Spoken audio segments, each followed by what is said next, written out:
Il tient en réserve des ressources pour les hommes droits, pour les hommes droits, pour les hommes droits, pour les femmes droites, pour les femmes droites. Et non pas les tordus, les gens qui adaptent le péché avec les choses saintes, qui essayent d'adapter du moins, mais c'est inadaptable.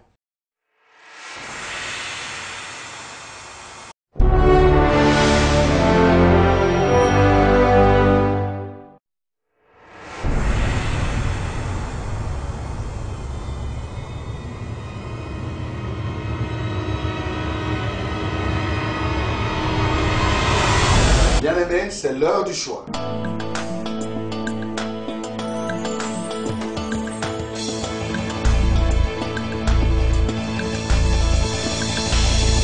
Au pied du Seigneur, je t'invite.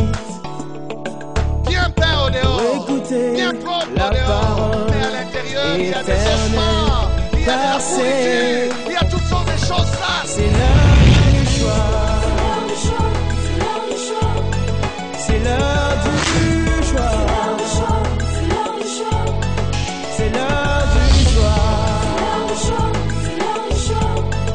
C'est l'heure du choix.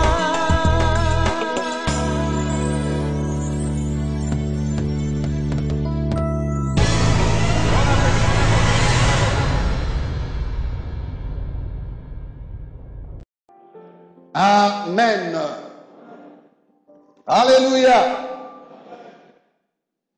Que le Seigneur soit béni pour ces moments et que son nom soit loué. Nous sommes dans la présence du Seigneur et nous voulons vous saluer, vous qui nous suivez sur les médias, par le moyen de l'Internet. Que la paix de notre grand Roi et Sauveur Jésus-Christ soit avec vous là où vous êtes et que cette parole vous fasse du bien. Nous prenons nos Bibles.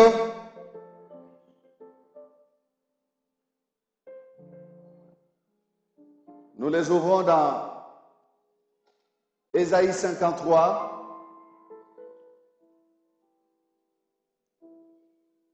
Ésaïe 53, nous lirons tous les chapitres.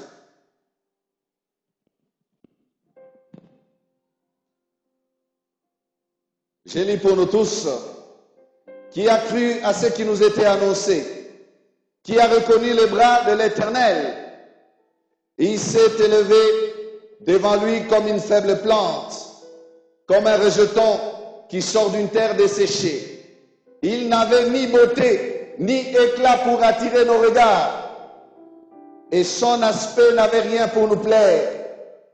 Méprisé et abandonné des hommes, homme de douleur et habitué à la souffrance, semblable à celui dont on détourne le visage, nous l'avons dédaigné, nous n'avons fait de lui aucun cas.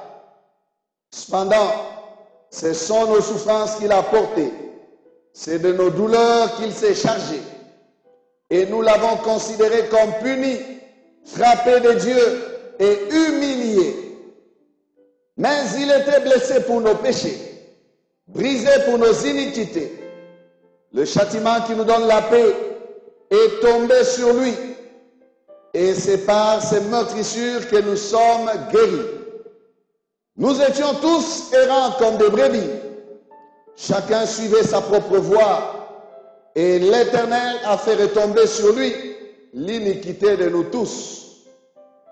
Il a été maltraité et opprimé, et il n'a point ouvert la bouche.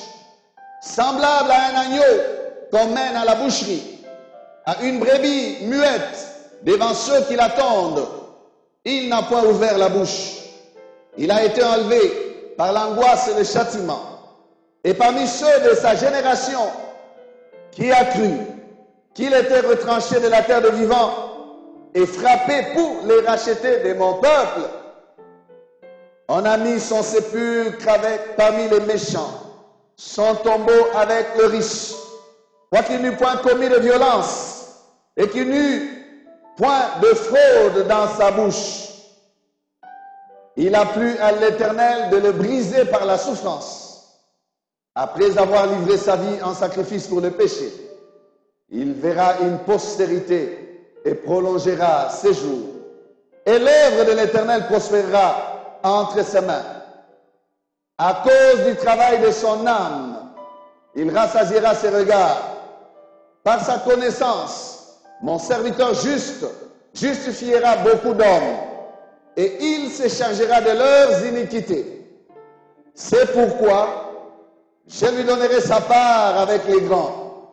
Il partagera le butin avec les puissants, parce qu'il s'est livré lui-même à la mort, et qu'il a été mis au nombre des malfaiteurs, parce qu'il a porté les péchés de beaucoup d'hommes, et qu'il a intercédé pour les coupables.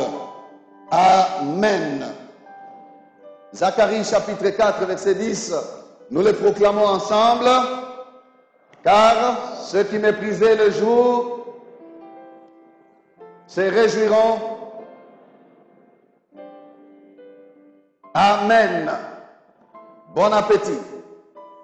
Car ceux qui méprisaient le jour des faibles commencements se réjouiront en voyant le niveau dans la main de Zorobabel. Bien-aimés, nous bénissons le Seigneur qui nous a donné de passer 3 bons dimanches avec des pasteurs qui nous ont apporté des messages loin. Et les 2 derniers dimanches ont été consacrés à la croix. Nous étions dans la semaine pascale. Et ce matin, je préfère rester dans la pensée de la croix. Et je prends pour sujet le mépriser. Au singulier, le mépriser. Évidemment, nous pouvons comprendre déjà qu'il s'agit de Jésus-Christ. Le mépriser.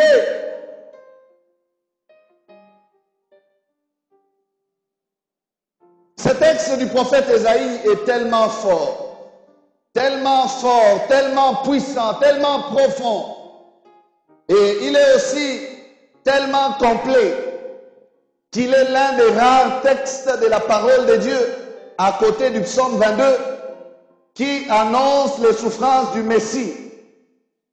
De manière prophétique, ce texte nous parle avec exactitude, avec précision, sur ce qui se fera dans la vie du Messie. Il y a plusieurs textes dans l'Ancien Testament, mais celui-ci est l'un des plus complets, qui parle du Messie souffrant. Comment il viendra faiblement, comment il vivra faiblement, et comment il mourra aussi faiblement, abandonné, méprisé. Oui, le méprisé, c'est Jésus. Ésaïe nous parle dans ce texte de Dieu. Il nous parle du serviteur de Dieu. Il nous parle de ce que Dieu a fait, de ce que son serviteur, son saint serviteur, comme les apôtres l'ont appelé, son saint serviteur Jésus. Oui, le serviteur parfait de Dieu, Jésus-Christ, ce qu'il va faire, ce qu'il viendra faire. Ésaïe parle avec exactitude, bien-aimé, des choses qui vont venir se réaliser près de 800 ans après. Bien avant qu'elles ne viennent à s'accomplir. Il les voit prophétiquement et il les annonce. Il les déclare à Israël. Mais qui a cru? Qui a cru? Alors qu'il parle de ce que Dieu a fait et fera par son serviteur, de ce que celui-ci sera pour son peuple, et aussi de ce que celui-ci, le serviteur, le Messie donc fera pour son peuple. Mais il nous parle aussi, Ésaïe, de l'attitude de ce peuple en question, Israël, mais non pas seulement Israël. Ce matin, Israël n'est pas là. Il nous parle aussi de notre attitude à nous. Ne l'avons-nous pas méprisé? Ne le méprisons-nous pas par notre façon de faire et de l'approcher ou de le servir? Ne le méprisons-nous pas, bien-aimés? Jésus ne continue-t-il pas à souffrir le mépris jusqu'à nos jours? N'est-il pas celui qui est méprisé plus que tous dans ce monde? Jésus. Oui, c'est vrai, cet homme a parlé à Israël, mais ça va plus loin qu'Israël. Combien de nations les méprisent? Combien d'hommes et de femmes sur notre terre les méprisent? Lorsque nous lisons les débuts de cette prophétie messianique, nous voyons que réellement nous aussi nous avons une attitude négative face à ce que Dieu a pourtant pris le soin de nous annoncer. Qui a cru à ce qui nous a été annoncé? Et pas seulement que nous ne croyons pas que ce qui nous est annoncé est déjà accompli, mais en refusant de croire, nous ne reconnaissons pas aussi le bras de l'Éternel. Qui a reconnu le bras de l'Éternel? Le bras de l'Éternel s'est manifesté. Dieu a tant aimé le monde, il a envoyé son propre Fils, son Fils unique, Jésus-Christ. Il est venu dans ce monde, il a vécu tel qu'il a vécu. Il a souffert de la part des païens en complicité avec ceux de sa nation, les chefs du peuple, qui l'ont livré entre les mains des païens, et il a été crucifié. Nous avons vu les bras de Dieu, les ressusciter d'entre les morts et les faire asseoir à sa majesté divine. Aujourd'hui, Jésus est fait Seigneur de tout l'univers. Mais combien reconnaissent le bras de l'Éternel qui a proclamé ainsi son Fils, Seigneur de l'univers, Dieu de toute la terre? Combien le reconnaissent? Combien? Qui a cru? Israël avait la parole, ils avaient la promesse du Messie, mais ils n'ont pas reconnu le Messie. Il est venu parmi eux, il était au milieu d'eux, ils ne l'ont point reconnu. Et quand Jean parle, Jean dit que la lumière est venue, la parole s'est faite chair, elle est venue, elle est allée chez les siens, mais les siens ne l'ont pas reçue. Non, il n'est pas seulement question d'Israël, je l'ai dit. Combien ne le reçoivent pas dans notre époque aussi? Qui a cru? Qui a cru? Qui a reconnu les bras de l'Éternel? Qui a sanctifié cette parole, cette promesse de la venue du Messie, en disant, oui Seigneur, tu nous as déjà suscité un puissant sauveur, nous croyons alors en son nom, et nous bénéficions alors de l'œuvre qu'il a faite pour nous depuis Golgotha. Les bras de l'Éternel avaient agi. Il était là, au devant d'eux, il marchait au milieu d'eux. Il était à l'œuvre. Quand les apôtres parlent, Pierre dira quelque part, vous savez comment Dieu a oint des Saint-Esprit et des forces Jésus-Christ de Nazareth qui allait de lieu en lieu faisant du bien et guérissant tous ceux qui étaient sous l'emprise du diable. Il disait, vous savez. Et il y a un docteur de la loi qui est venu aussi, lui-même, reconnaître auprès du Fils de Dieu. Il a dit, Maître, nous savons que tu es un docteur venu de la part de Dieu. Personne ne peut faire les miracles que tu fais si Dieu n'est avec lui. Israël savait, comme toi mon frère, tu sais. Mais la question n'est pas de savoir qui a cru, qui a reconnu, qui a cru, qui a reconnu ces bras de l'Éternel. Pour eux, le Messie ne devait pas venir faiblement. Pour eux, ce n'était pas l'Éternel qui avait envoyé cet homme. Ils l'ont traité d'imposteur. Et même lorsqu'ils l'ont enterré, ils ont mis la pierre sur sa tombe pour dire, afin que ses disciples ne viennent voler son corps, pour que cet imposteur soit déclaré ressuscité, qu'on vienne dire qu'il est ressuscité. Cette imposture sera pire que tout ce que nous avons vu avant. Ce qu'ils craignaient, c'est ce qui était arrivé. Ces jours-là, l'ange était descendu. Il a roulé la pierre. Et l'ange s'est assis sur la pierre pour dire, si quelqu'un d'entre vous est plus fort que moi, qu'il vienne me récupérer la pierre et qu'il la remette, on verra. Et personne n'a osé. les ramener encore dans les morts. Parce que les bras de l'Éternel étaient puissants. Et ils attendaient le Messie faible. Non, puissant, mais le Messie est venu faible. Ils attendaient un Messie puissant, mais il est venu en simple homme. C'est là où, bien aimé, la sagesse de Dieu sera toujours plus forte que la sagesse des hommes. Et la sagesse de Dieu a toujours été la folie pour les hommes. Les hommes l'attendaient autrement, mais Jésus les a tous dribblés pour venir simplement, humblement.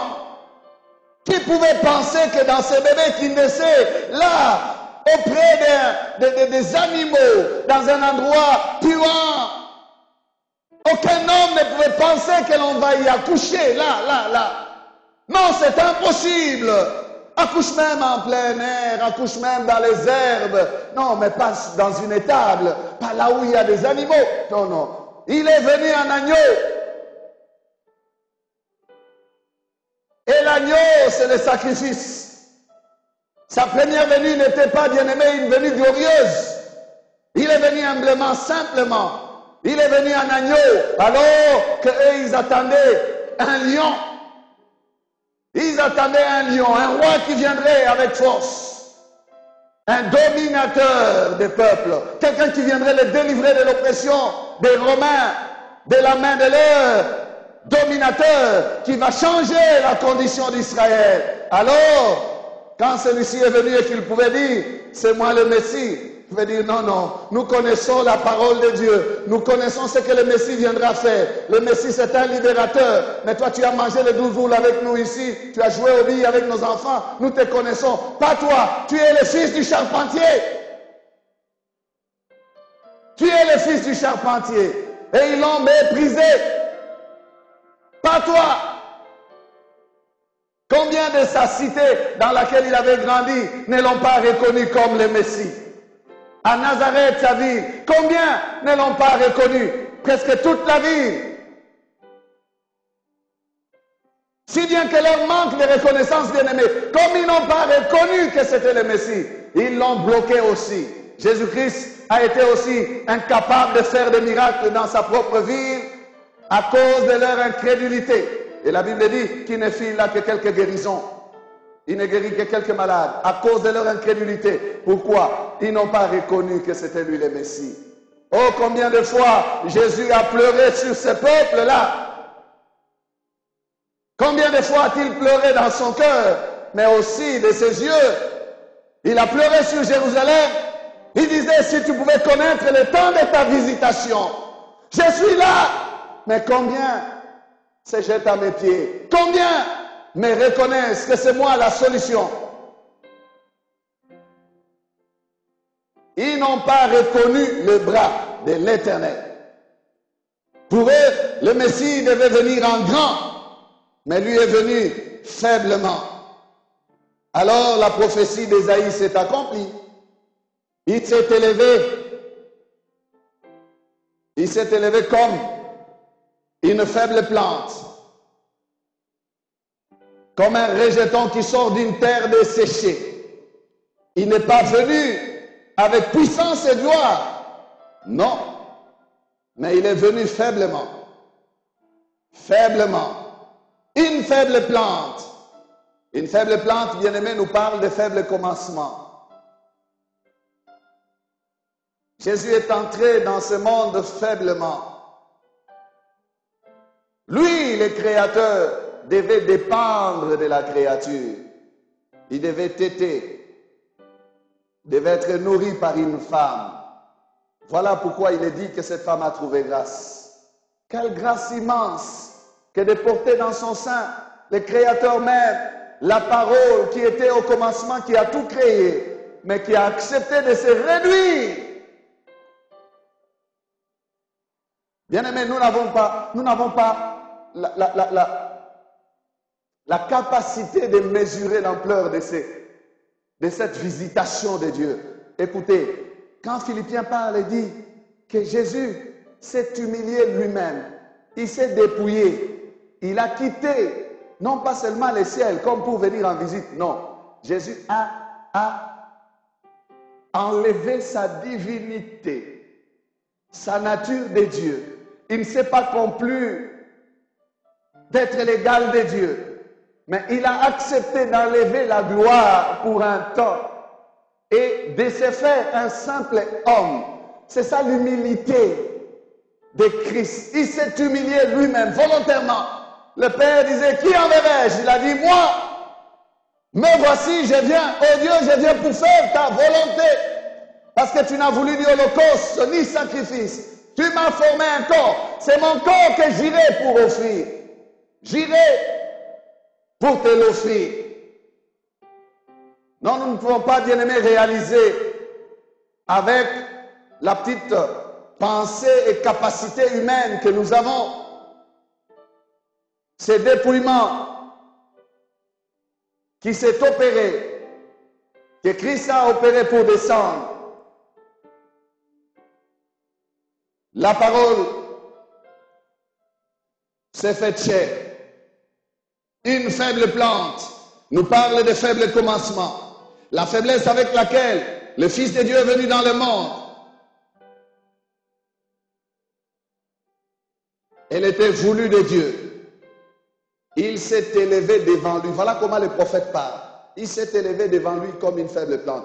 Et Jésus, quand nous lisons Luc chapitre 2 verset 52, il est dit, et Jésus croissait en sagesse, en stature et en grâce devant Dieu et devant les hommes. Sa vie était contrôlée par son Père. Sa vie grandissait devant son Dieu. Et les hommes étaient témoins de sa croissance. Mais cela les a distraits. Ils ont dit, nous les connaissons. Ses frères sont au milieu de nous. Ses sœurs sont au milieu de nous. Et son père et sa mère, nous les connaissons.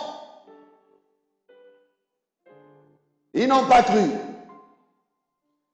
Jésus est né dans des conditions de dénuement total, né dans une étable pour animaux et non dans une clinique pour grands, pour des princes. Non. Et quand les prophètes parlent, ils parlent même de son aspect. Je me suis toujours posé la question de savoir, quand je vois ces photos de Jésus, un beau monsieur avec des traits très raffinés, avec des cheveux brillants, je me dis, est-ce que c'est cet aspect, réellement cet aspect qu'il avait, ou il avait un autre aspect? Mais le prophète nous dit qu'il n'avait ni beauté ni éclat pour tirer les regards. Il était semblable à ceux dont on détourne les visages. Je crois que dans son humanité, le Fils de Dieu n'avait pas tous les apparats de la grandeur sur lui. Il pouvait facilement se retrouver au milieu des pécheurs. Je parle des pécheurs Malobimbisi. Et être à l'aise avec eux sans démontrer qu'il est le plus grand. Il n'avait pas, bien aimé, cette manière qu'ont les grands de la terre à vouloir démontrer leur grandeur. Jésus n'avait pas cela, non. On lui a même reproché de se faire ami des gens de mauvaise vie. Pourquoi? Son humilité. Je crois que quand il passait avec ses amis ou ses disciples, on ne peut pas dire que c'est celui-là. D'ailleurs, il y a eu un moment où les gens ont eu des problèmes pour les retrouver, pour les reconnaître. Il était déjà venu, mais on a commencé à poser des questions à d'autres personnes. On est allé voir Jean pour lui demander s'il est le Christ. Parce qu'il n'avait pas de quoi attirer les regards. Non, il n'est pas comme nous, Jésus. Nous nous aimons donner aux autres une pleine impression de ce que nous sommes. Mais lui, il n'avait rien pour nous plaire. Semblable à ceux dont on détourne les visages. C'est comme si, par toutes ces caractéristiques, on peut dire, mais il s'attirait aussi des problèmes. Il était donc dans une enveloppe de mépris. Il est venu si faiblement que le mépris devait que lui être collé. Que pourrait-il recevoir d'autre, sinon que le mépris? Le Seigneur s'est arrangé pour venir dans ce monde en petit. Il s'est arrangé pour venir dans ce monde en serviteur et non pas en maître.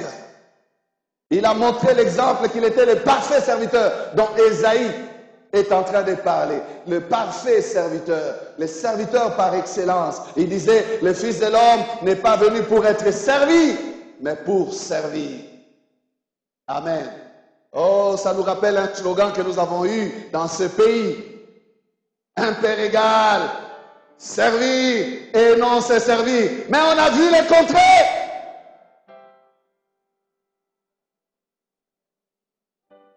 Non, lui, le Fils de l'homme, il a prouvé réellement que ce que la parole déclarait de lui, c'est ce qu'il était venu accomplir. Et dans sa vie, Jésus disait toujours, afin que les Écritures s'accomplissent, afin que ce qui est écrit de moi s'accomplisse. Il a gardé le cap, il a marché tel que son Père l'a envoyé. Et il a dit qu'il est venu faire la volonté de celui qui l'a envoyé. Amen. Le Seigneur s'est arrangé aussi pour grandir non pas comme un grand, non, il a grandi comme un faible, le fils du charpentier. Le charpentier était son père, Joseph, un homme de conditions modestes. Jésus n'est pas allé naître dans un palais, grandir dans un palais, être là où les princes vivaient. Non, ce n'était pas un notable. Jésus n'avait pas les rangs des dignitaires de son époque. Non, c'était un homme de rien, d'une famille de rien. Dans ses faibles apparences, ses cachets bien-aimés, tous les plans que Dieu avait pour son monde, pour son humanité. Grandissant au milieu des autres, son aspect n'avait rien pour nous plaire. Alors, ses contemporains, ceux qui ont vécu avec lui, ont dit, il mérite notre mépris. Pourquoi a-t-il le courage de se proclamer notre sauveur alors qu'il est comme nous? C'est de l'imposture. Et Jésus a connu le mépris. Il a vécu le mépris sous toutes ses formes. Le mépris l'a accompagné jusqu'à la croix. Jusqu'à la croix. Bien-aimés, souvenez-vous de ces choses. Ces choses doivent remplir notre pensée. Parce que cet homme n'est pas en train de vivre une vie pour lui-même. Non. Non, non. Le mépris l'a accompagné. Il a souffert jusqu'à la croix. La mort la plus ignoble qui soit, la plus avilissante qui soit. Non, nous ne sommes pas de cette époque-là. Mais à cette époque, c'était une mort réservée aux brigands, aux méchants, aux bandits. Du reste, il a été crucifié en compagnie de deux autres qui, eux, remplissaient les conditions. Eux-mêmes l'ont reconnu. Eux remplissaient les conditions, mais lui ne remplissait pas les conditions pour mourir comme il était mort là. Jésus ne remplissait pas les conditions pour mourir comme un malfaiteur, mais c'était à cause de nous. Et afin que la parole s'accomplisse. Pouvons-nous comprendre cela, mes frères, et nous laisser remplir par cette pensée de la croix? Et je disais que le mépris l'a accompagné toute sa vie durant jusqu'à la croix. Et vous savez là où ça fait mal pour nous qui lisons ces choses. Il avait le pouvoir, Jésus, de faire ça pour faire cesser le mépris. De faire ça pour écraser ceux qui le méprisaient. Non, non, mais il a accepté. Connaissant ce qu'il est réellement, nous pouvons même nous dire, mais Seigneur, toi aussi, pourquoi est-ce que tu ne peux pas changer ces choses et passer par un autre chemin? Non, il n'a pas voulu changer. Il s'est soumis à la volonté de son Père. Je ne pense pas que dans ce monde, il y a quelqu'un qui a subi autant le mépris que l'a subi Jésus. Non. Considérant son rang. Non, non. Jusqu'à la croix, il a subi. Même alors qu'il est crucifié, il y a un monsieur qui semble être courageux, qui les brave. Et les passants les bravent aussi. Alors qu'il est en train de vider sa vie. Et quand il les regarde, il dit, vous ne savez pas ce que vous faites. Vous ne savez même pas ce que vous dites. Si vous pouviez savoir qui je suis réellement, vous ne devez pas me mépriser. Vous ne devez pas parler comme vous parlez là. Il disait, sauve-toi. Tu as sauvé les autres. Mais voilà, tu n'arrives pas à descendre toi-même. Non, il était attaché là pour toi et moi. Sauve-toi. Si je descends de cette croix, pas de salut pour toi. Pas de salut pour toi. Et vous savez, c'était réellement ça. Il a été attaché à la croix pour toi et moi. Notre mépris n'a pas de place. Le mépris de ceux qui passaient n'a pas de place.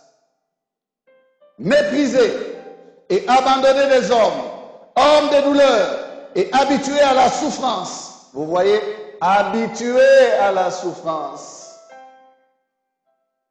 Quand les Hébreux nous parlent, ils témoignent, ils disent qu'il a appris l'obéissance par les choses qu'il a souffertes. Donc la souffrance avait fini par devenir son lot de tous les temps, de tous les jours.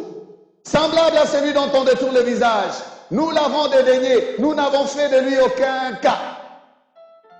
Le méprisé, c'est lui, Jésus. Le méprisé, c'est Jésus.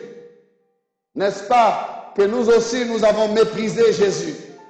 N'est-ce pas qu'autrefois, quand nous étions païens, marchant selon la vanité de ce siècle mauvais et corrompu, nous les méprisions. Mais ça ne s'arrête pas là. N'est-ce pas que certains d'entre nous, malgré qu'ils sont devenus enfants de Dieu, nous continuons encore à le mépriser? La plupart d'entre nous, qui nous disons chrétiens, non, nous ne sommes pas meilleurs que ceux d'Israël. Si Israël ne l'a pas reconnu parmi les nations, nous aussi, des nations, donc, nombreux sont ceux qui ne les reconnaissent pas. Comment, vous me diriez-vous? Comment me diriez-vous? Comment? Oui. Par notre attitude, par notre incrédulité, par le visage que nous détournons lorsqu'il nous appelle. Nous nous échappons lorsque Jésus nous appelle. Combien s'échappent? C'est un mépris, frère. Tu détournes ton visage. Tu sais que Jésus te parle. Tu sais que Jésus t'appelle. Tu sais que Jésus te dit d'arranger ta vie. Tu sais que tu vis dans le péché. Tu sais que tu as des problèmes que tu dois arranger. Mais tu détournes ton visage. Tu ne veux pas regarder cet homme qui a souffert à la croix pour toi. Tu détournes ton visage. Tu ne veux faire de lui aucun cas. Tu dis non, Seigneur, pas maintenant. Pas maintenant. Pas maintenant. Et combien font comme les jeunes hommes riches? Ils deviennent tout tristes lorsqu'ils entendent le Seigneur leur dire, débarrasse-toi de tout ce que tu as, vends et donne cela aux pauvres et viens, suis-moi. Ils se détournent et disent, Seigneur, c'est trop difficile pour moi. Mépris. Jésus continue à être méprisé encore jusqu'à aujourd'hui. Tu connais la volonté de Dieu. Tu sais ce que tu dois faire. Tu sais que tu dois te jeter à ses genoux et reconnaître que tu es un pauvre pécheur misérable. Tu n'as pas raison de t'entêter, mais tu te fortifies. Tu fortifies aussi ta conscience et tu continues dans ta rébellion, dans ta révolte. Homme, as-tu raison de faire cela? Peux-tu contester indéfiniment contre l'Éternel? Non, tu n'as pas assez de force. Il te brisera. Il te brisera, je te dis.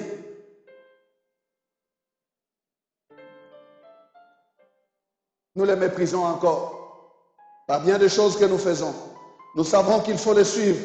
Nous savons qu'il faut le servir. Mais nous ne faisons de lui aucun cas. Combien de frères nous ont exhortés? Combien de personnes nous ont visités? Combien de personnes nous ont parlé? Pour que nous retrouvions la volonté de Dieu, de celui qui nous a créés. Mais nous ne faisons aucun cas de cela. Nous restons indifférents. indifférents à la parole de Dieu prêchée dimanche après dimanche, jour après jour. Nous restons, bien-aimés, insensibles. Nous ne voulons pas changer. Nous le méprisons. Lisez la parole de Dieu. Nous allons plus loin. Nous reprenons le Fils de Dieu. Nous le crucifions à nouveau en vivant une vie de péché. Lisez ce que la Bible déclare. Nous sommes pires qu'Israël. Les méprisés continuent à être méprisés. Mais jusqu'à quand, frères et sœurs, jusqu'à quand? Le prophète a parlé. Ces choses se sont accomplies. Non, il y a beaucoup de choses que je peux vous dire. Sommes-nous mieux, nous qui nous tenons devant vous? Ceux qui doivent donner l'exemple, ne faillissent-ils pas eux-mêmes? N'y a-t-il pas de scandale aujourd'hui dans l'Église du Seigneur? Ceux qui devaient être considérés comme des bergers sont en train de faillir et de tomber. Et aujourd'hui, bien-aimés, là où on devait attendre les modèles, il n'y a plus de modèles. Avec le nom de Jésus dans la bouche. Non, nous sommes une église qui doit baisser la tête au lieu de relever la tête.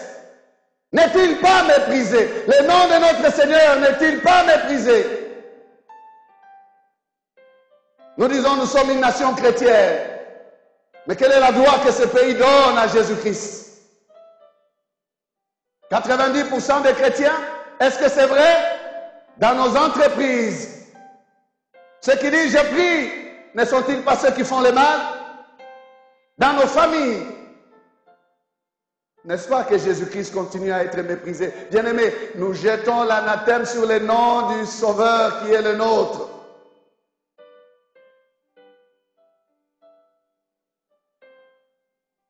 Réfléchissez, réfléchissons, méditons sur ces choses. Ne les méprisons-nous pas? Nous savons que le salaire du péché, c'est la mort. Et pourtant, nous péchons avec effet. Nos péchés ont un impact visible. Nos péchés affectent notre environnement. Nous sommes en train de détruire même le monde que le Seigneur nous a donné par notre manière de nous conduire. Guerre à gauche, guerre à droite. Pourtant, nous connaissons que Jésus-Christ est le prince de la paix. Nous connaissons. Les hommes de notre époque sont devenus des stratèges du marketing spirituel. Ils font de l'argent au nom de Jésus. Noël, c'est juste une occasion de brasser des billets d'argent. On s'offre des cadeaux les uns aux autres. On fait soirée. On célèbre la naissance de Jésus-Christ, mais on n'a rien à voir avec la vie de Jésus-Christ. C'est une occasion de faire des profits. Ça nous sert juste pour les business. J'ai suivi un documentaire où on a dit, il y a des magasins en Occident, pas ici. Ici, vous n'avez pas la culture des cadeaux. C'est à cette période-là que ces magasins font leurs plus grosses recettes. Et il y a des magasins qui, pendant cette période-là, font plus que ce qu'ils doivent faire toute l'année. Au nom de qui? Au nom de qui? Profitant de qui? Mais allez demander à ces hommes, est-ce que tu connais Jésus? Il va te dire, oh, enlève-moi ça. Oh, arrête de me déranger.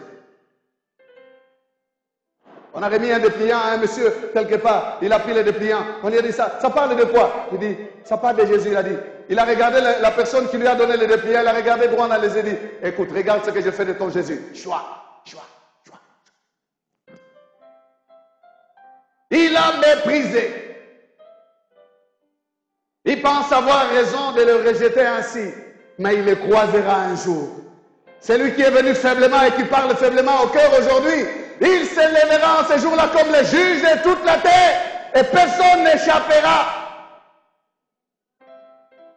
Maintenant, c'est la voix de l'agneau qui parle. Ne veux-tu pas me donner ton cœur? Ne veux-tu pas devenir chrétien? Ne veux-tu pas être sauvé? Maintenant, c'est la voix de l'agneau qui parle. Mais en ce jour-là, assis sur son trône, ce sera le lion de la tribu de Juda. Personne n'échappera. C'est le temps pour nous, bien-aimés, d'arrêter de les mépriser. Amen. D'arrêter de les mépriser. Mais le prophète ne nous dit pas que ça. Il y a un petit mot qui est intéressant. Un petit mot qui nous montre ce que le Messie a accompli. Il dit cependant, ce sont nos souffrances qu'il a portées. C'est de nos douleurs qu'il s'est chargé. Et nous l'avons considéré comme puni, frappé de Dieu et humilié. Ah, cependant, ce petit mot marque une opposition. Ce petit mot se retrouve là pour nous contredire. Contredire notre attitude. Nous n'avons pas raison de les mépriser. Ce mot vient nous contredire. Il vient nous démontrer la véritable mission du Messie. Ce mot se retrouve là pour nous dire, frères et sœurs, que nous n'avons pas raison de les mépriser. Nous n'avons pas raison de les dédaigner. Nous n'avons pas raison de ne faire de lui aucun cas. Cependant, nous démontre aussi notre ignorance. Donc nous sommes en train de les mépriser sans savoir c'est pourquoi il est venu. Et le prophète a parlé. Vous faites cela, et pourtant, voilà un autre mot que l'on peut utiliser à cependant. Et pourtant, c'est pour vous qu'il est venu. Vous faites cela, vous réagissez de cette manière-là. Et pourtant, c'est pour vous qu'il est venu.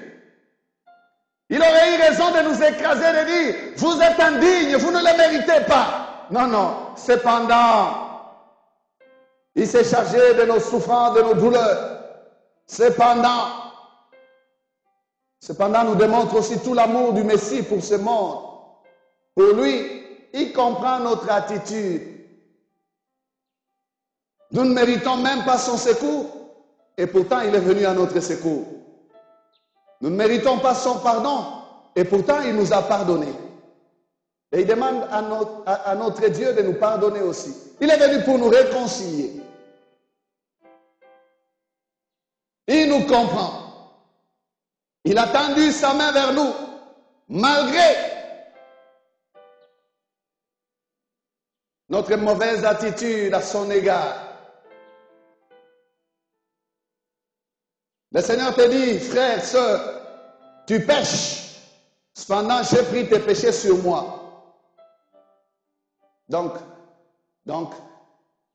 tu n'as pas raison de continuer dans le péché. C'est réglé. Je te dis, tu es malade. Cependant, par mes meurtrissures, je t'ai donné la guérison. J'ai pris tes maladies sur moi. Tu n'as pas raison de rester malade. Tu souffres, tu n'as pas raison de souffrir. J'ai souffert à ta place. Tu es pauvre. Cependant, je me suis fait pauvre pour t'enrichir. Tu es dans la défaite. Tu es un perdant continuel. Cependant, j'ai vaincu là, sur la croix. Et ma victoire, c'est ta victoire. J'ai fait de toi un plus que vainqueur. Tu te dis maudit. Tu n'as pas raison de rester dans la malédiction. J'ai pris ta malédiction pour faire de toi une bénédiction. Cependant, bien-aimé, cependant c'est une bonne nouvelle. Il y a un cependant pour ta situation. Tu n'as pas raison de rester dans cette situation-là. Il y a un cependant pour ma situation. Et si tu dis, oui, pasteur, est-ce que ma situation à moi, est-ce que le Seigneur la connaît? Je te dis oui, s'il ne l'a pas cité nommément. J'ai cité péché, maladie, pauvreté, souffrance, malédiction. Si ta situation, peut-être c'est le chômage, peut-être c'est le célibat, le manque de grâce, de faveur. Si ta situation n'est pas citée nommément, je te dis qu'il a cité ta situation lorsqu'il a dit tout est accompli. Est-ce que tu m'entends? Ta situation est dans tout est accompli. Il n'avait pas besoin de citer chacune de nos situations. J'aimerais te dire que l'œuvre de la croix, c'est la réponse à ta situation. Il a accepté le mépris pendu entre ciel et terre pour que tu t'en sortes, pour que toi et moi nous nous en sortions. Amen. Ne dis pas ma situation est difficile. Il y a un cependant pour ta situation. Confesse cela et dis que Jésus a tout accompli pour toi à la croix. Non, nous n'avons plus raison de le mépriser. Ce que nous devons comprendre, c'est que le Messie, serviteur parfait, n'a pas vécu pour lui-même. Il n'a pas souffert pour lui-même. Il n'a pas ainsi fini, comme certains veulent le dire, mal fini. Pour lui-même, non. C'est pour moi. C'est pour toi. C'est pour toi qui m'écoutes. Et c'est pour moi-même. Il a vécu, le Fils de l'homme, non pas pour lui-même. Jésus ne fait pas des objectifs personnels. Grossir, avoir le bonjour la vie, se marier, faire des enfants, ça ne lui ressemble pas du tout. Il n'a pas vécu pour ces choses-là.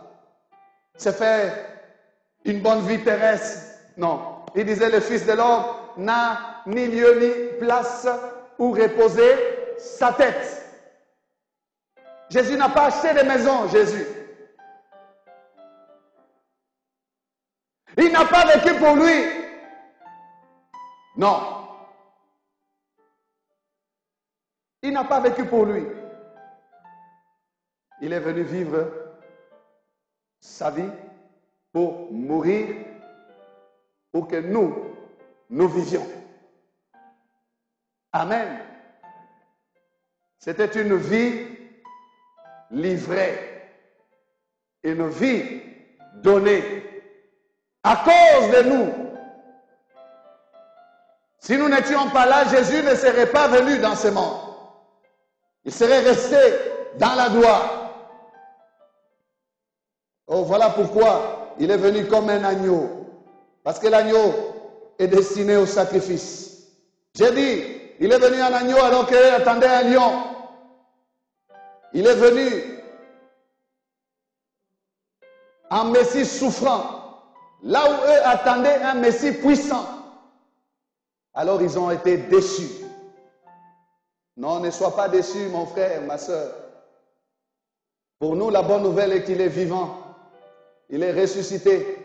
Il est assis à la droite de Dieu. Il intercède lui-même pour nous.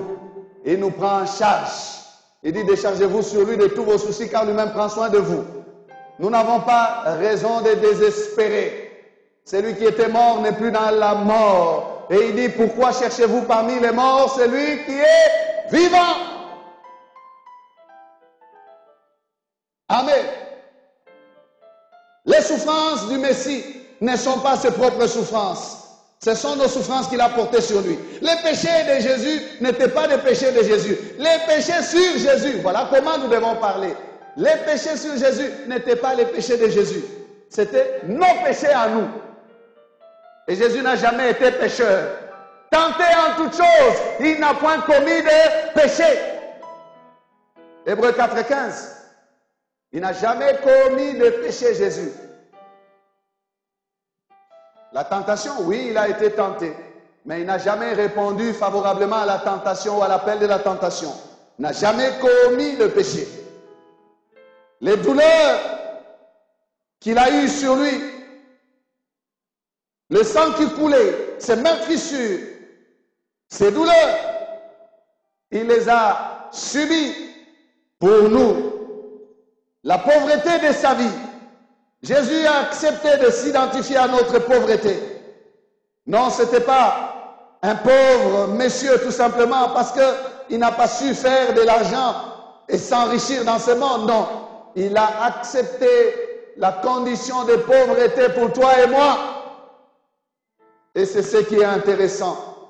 Frères et sœurs, puissions-nous comprendre ces choses comme cet homme, l'eunuque éthiopien, avait compris.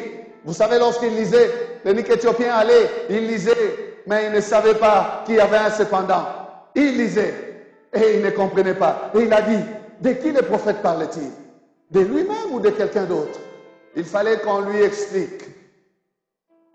Cette révélation de la croix, bien-aimée, doit nous parvenir telle que Dieu nous la veut en nous, pour que nous puissions comprendre très bien. Et il nous faut comprendre Ésaïe 53 pour arrêter de mépriser celui qui est venu prendre notre place. Lorsque l'eunuque éthiopien a compris, il a cru. Il a répondu à la question. Qui a cru? Moi. Le serviteur de Dieu lui avait posé la question. Il a dit, voici l'eau. Qu'est-ce qui empêche que je sois baptisé? Philippe lui dira, si tu crois, cela est possible. Et il s'est écrié, oui, je crois. Il a cru que ce qui lui est annoncé là le concernait lui. Et il a reconnu l'œuvre parfaite du serviteur de l'Éternel. Il a cru et il a été baptisé. Les brigands à la croix ont reconnu qu'il y avait un cependant. Son ami injuriait le Seigneur et le méprisait. Descends de là et aide-nous à descendre. Tu es là en train de nous laisser souffrir alors que tu te prétends être venu nous sauver. Mais fais vite, ça fait mal la croix. Il nous faut descendre de la croix. Jésus ne lui a rien répondu. Alors son ami qui a compris qu'il y avait un cependant, il lui a dit, pourquoi est-ce que tu t'acharnes sur lui? Lui, il n'a rien fait. Alléluia. Il n'a rien fait. Il a compris qu'il y avait un cependant, qu'il y avait un transfert de ce qu'il avait fait sur les justes qui étaient au milieu d'eux. Et cet homme s'est retourné vers Jésus, il a dit, nous, pour nous ce n'est que justice. Mais lui, il n'a rien fait, il n'a rien commis qui mérite la mort. Alors il lui a dit, souviens-toi de moi lorsque tu reviendras dans ta gloire. Et vous savez, pour lui, oh, c'est le premier à bénéficier du cependant du maître. Il lui dira, ce soir même, tu seras avec moi au paradis. Il n'y a pas besoin d'attendre. À peine mon sacrifice sera agréé par le Père, à peine tu entres aussi. Parce que j'ai tout accompli. J'ai tout accompli. Quelle grâce. Quelle grâce. Oui, ce n'était que la grâce. Cet homme n'a pas payé pour ses péchés. C'est Jésus qui a payé pour ses péchés. Cet homme n'a fait que se jeter au pied de l'œuvre que Jésus-Christ était en train d'accomplir pour lui à la croix. Il a reconnu qu'il était juste. Et il a reconnu que c'est lui qui devait le sauver. Bien-aimés, nous devons comprendre Ésaïe 53 dans notre vie. Vous ne pouvez pas être disciple de Jésus-Christ sans comprendre Ésaïe 53. Dites à votre frère, vous devez comprendre Ésaïe 53. Parce que c'est pour vous. Amen. Et le prophète dira, nous étions tous errants comme des brebis sans berger. Oh, pour nous, c'est désormais du passé. Si nous comprenons Ésaïe 53, bien-aimés, c'est désormais du passé. Nous avons été trouvés par les bons bergers. Il a dû laisser les autres brebis pour venir nous chercher. Et si tu es là et que tu n'as pas encore donné ta vie à Jésus, sache que les bons bergers t'appellent et ils t'attendent aujourd'hui. Rentre à la bergerie. Rentre à la bergerie. Errant comme des brebis sans berger. Pour nous qui comprenons Ésaïe 53, c'est du passé. Mais pour vous qui ne comprenez pas encore, aujourd'hui c'est votre jour pour que vous répondiez à celui qui a dit cependant, c'est ta place que j'ai prise. J'ai été frappé pour toi, crucifié pour toi. Tu n'as pas raison de me dédaigner, de détourner ton visage de moi. Tu n'as pas raison de fuir et de t'éloigner de moi. Reviens, reviens. Nous n'avons plus, bien-aimés, raison de les mépriser. Car les mépriser, nous comprenons maintenant qu'il est devenu notre roi. Et nous avons pleuré pour nous qui avons compris. Nous avons regretté de l'avoir méprisé autant autrefois par notre mauvaise vie.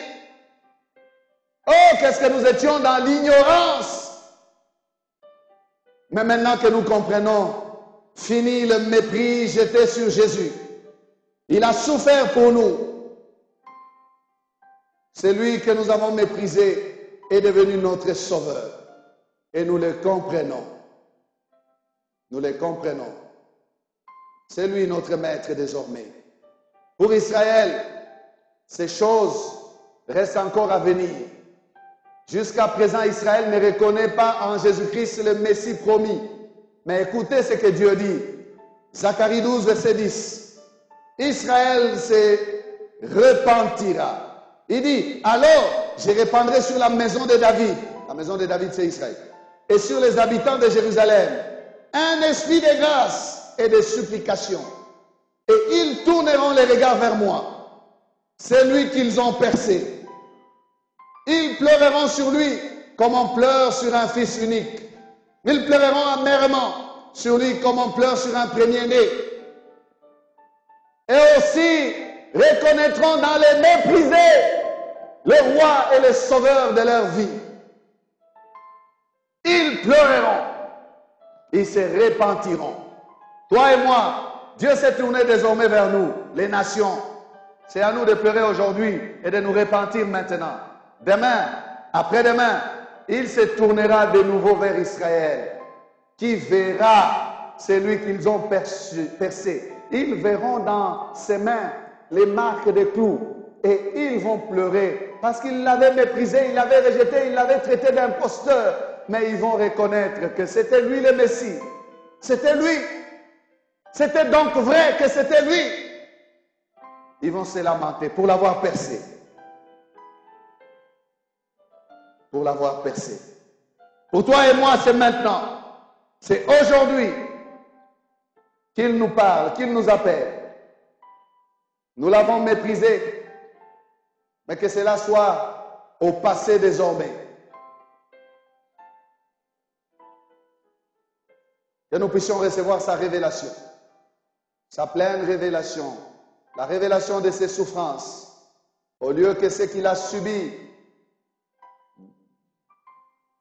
lui attire le mépris, mais que cela puisse plutôt nous attirer vers lui pour dire, Seigneur, il n'y avait aucune raison pour que toi tu souffres de la sorte, c'était moi qui devais souffrir. Mais merci Seigneur d'avoir pris ma place. Merci Seigneur. Le méprisé ne doit plus être méprisé aujourd'hui. Amen. Nous baissons la tête. Nous baissons la tête. Nos prédications sont en continu sur notre site web qui est www.labornelouchi.net. Vous pouvez aussi nous écrire aux adresses électroniques suivantes: lepasteur@labornelouchi.net, guillamani@gmail.com. Pour toutes vos requêtes, écrivez-nous à l'adresse électronique suivante: requêtes@labornelouchi.net. Et si vous désirez nous contacter, appelez-nous au numéro suivant: 099 99 56 891.